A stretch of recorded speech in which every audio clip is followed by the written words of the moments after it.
to weather future shocks. Question number 4.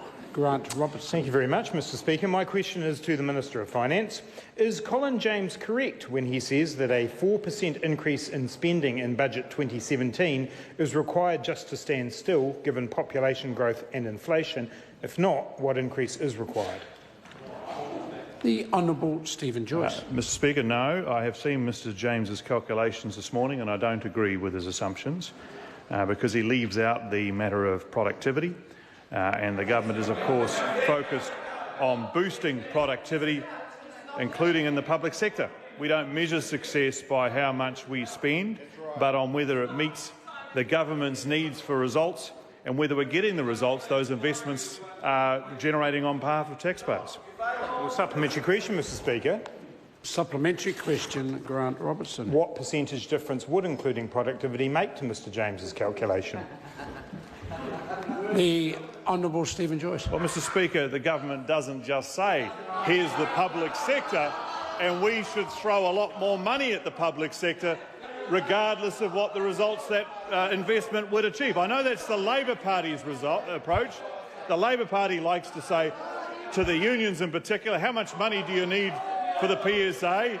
And when they give them the answer, they just hand over the money. And that's how it works in a Labor government, but not in a national government. So he doesn't know. Supplementary, Mr Speaker. Order.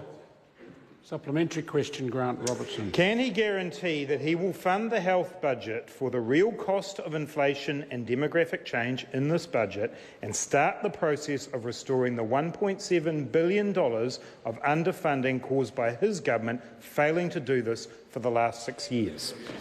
The Honourable Stephen Joyce. Mr Speaker, I completely reject that number that the member uses. It is absolutely wrong.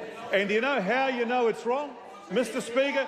Because the performance of the health sector has improved under this government, at exactly the levels of investment we've made. And I'll give him one example.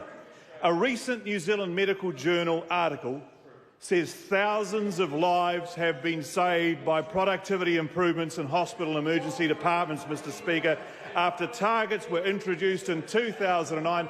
That's real productivity improvements in the real world, not this like Mr Robertson, which would just throw money at whatever sector he saw.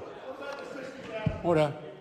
Point of order, Dr. Sir, Davis. I seek leave to table a report that says that there have been no productivity improvements Order, I in need the the House. source of It's the a report. Treasury document. And is it publicly available? It is, but the Minister clearly hasn't read it. Order. I'd be grateful if the member wouldn't waste my time. It's publicly available. Members can look at it if they want. Supplementary question. Supplementary question, Grant Robertson. Will any increased funding for the accommodation supplement in tomorrow's budget take account of the 10% increase in median weekly rents in the last year?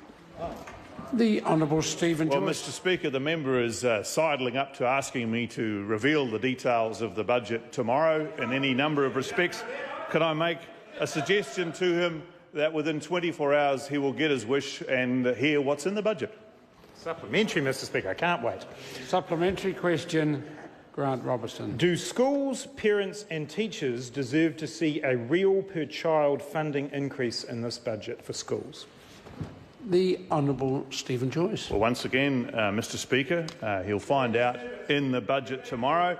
But in terms, again, of investment, it's not important the inputs. What's important is the outputs. And this government has shown over 8 years it's about results. And the Labor Party, it appears, is still back in 2008 and all about pouring the money in and forgetting about the results. Supplementary, Mr Speaker.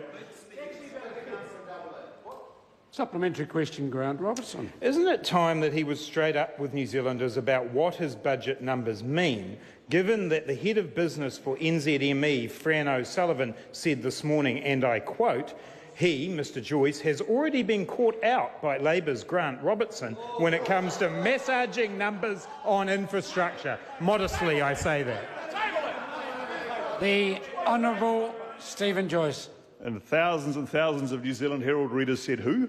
Mr Speaker. But,